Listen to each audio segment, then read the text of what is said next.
62 ലക്ഷത്തോളം പേർക്ക് ക്ഷേമ പെൻഷൻ നൽകുന്നത് വോട്ട് പിടിക്കാനുള്ള ഒരു തന്ത്രമാണെന്ന് താങ്കൾ പറഞ്ഞു. അങ്ങനെ ഇപ്പോഴും താങ്കൾ അത് വിശ്വസിച്ചുകൊണ്ട് നിൽക്കുന്നുണ്ട്. അത് വോട്ട് പിടിക്കാനുള്ള തന്ത്രമായിരുന്നു, പാവങ്ങൾക്ക് പണം കൊടുക്കുന്ന പരിപാടിയല്ലേ അത് എന്നുള്ളതാണ്.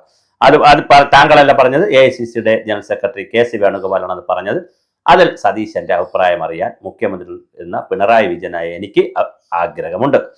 അതുപോലെ തന്നെ ഗെയിൽ പൈപ്പ് ലൈൻ നടപ്പിലാക്കുന്നതിൽ പറഞ്ഞതും സമരം നടന്ന അന്നത്തെ KPCC പ്രസിഡന്റ് VM സുധീരനും ലീഗ് നേതാവ് PK കുഞ്ഞാലിട്ടമുള്ളതാണ്. ഗെയിൽ പൈപ്പ് ലൈൻ യാഥാർത്ഥ്യമായി പഴയ നിലപാട് ഇപ്പോൾ ഉണ്ടോ? എന്താണ് ഗെയിൽ പൈപ്പ് ലൈനിൽ നിലപാട്?